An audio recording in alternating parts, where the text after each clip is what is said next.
Hello friends, स्वागत है आपका मेरी कहानियों की दुनिया में। लेकिन आज कहानी सुनाने से पहले मैं आपसे एक रिक्वेस्ट करना चाहती हूँ। अगर आपको ये कहानियाँ पसंद हैं तो आप प्लीज़ मेरे चैनल को सब्सक्राइब करें, मेरे वीडियोस को लाइक और शेयर करें ताकि ये कहानियाँ सब तक पहुँचे। तो आज की कहानी है सासू माँ, मेरी थाली में झांकना बंद करो। शुरू करें। एक रोटी और ले ले राधिका बेटा, नमिता जी ने कहा। सास ससुर पति और बच्चों का खाना लगाकर राधिका भी अपना खाना लगाकर डाइनिंग टेबल पर सबके साथ बैठकर खाना खाने लगी। सासू माँ खाना खत्म कर चुकी थी और उनकी पैनी नजर सबकी थाली पर थी। उन्होंने जबरदस्ती राधिका की थाली में रोटी और सब्जी रख दी। ऐसा अक्सर होता है। रसोई साफ करके राधिका अपने कमरे में जा रही थी तो नमिता जी के कमरे से आवाज आई, अजी देखा आपने कितना खाती है, 3 रोटी तो ऐसे ही खा गई जैसे कुछ हो ही ना। इस पर उनके पति बोले, तुमने ही तो उसकी थाली में जबरदस्ती रखी थी रोटी, उससे खाया भी नहीं जा रहा था।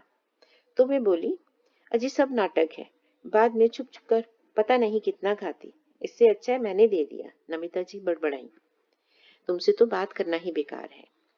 ये सारी बातें सुनकर राधिका को बहुत दुख हुआ।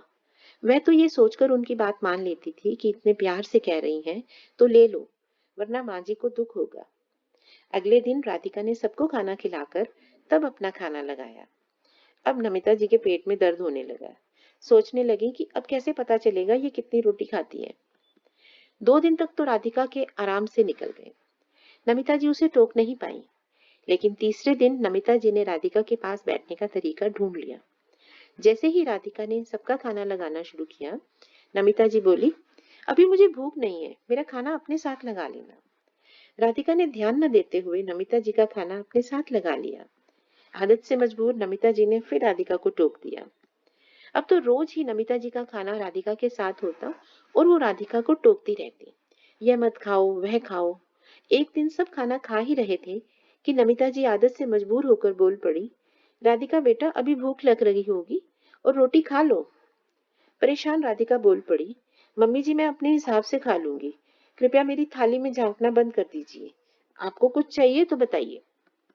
सुनकर राधिका के ससुर जी हंसने लगे और बोले, नमिता मैंने तुम्हें पहले ही कहा था, किसी को खाने के समय टोकना नहीं चाहिए।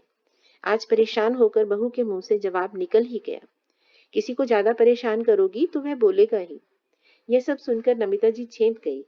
उन्हें अपनी गलती समझ आ गई और अपने आप से वादा भी किया कि आगे से ऐसा नहीं करूंगी। पर आदत के वशीभूत अब भी कभी कभी वह बोल पड़ती। अब राधिका ने हंसकर अपने ससुर जी से कहा, इनका कुछ नहीं हो सकता, मुझे ही इस बात से अपना ध्यान हटाना पड़ेगा। दोस्तों कई बार ऐसा होता है कि सास ससुर जानबूझकर अपनी बहू के खाने पर ध्यान रखते हैं कि वह कितना खा रही है, ज्यादा तो नहीं खा रही। लेकिन ऐसा नहीं करना चाहिए। कोई भी व्यक्ति अपनी भूख से ज्यादा नहीं खा सकता। जितनी किसी को भूख होगी, जितनी किसी की इच्छा होगी वो खाएगा।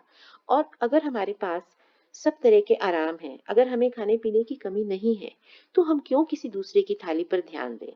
जो जिसको पसंद है उसे खाने दे। आखिर खाने पहनने पर भी ऐतराज हो तो जीवन कितना मुश्किल हो जाएगा। इस बात को हमें खुद पर लागू करके देखना चाहिए। धन्यवाद दोस्तों। आप प्लीज मेरी कहानियों को लाइक शेयर और सब्सक्राइब करें। Thank you.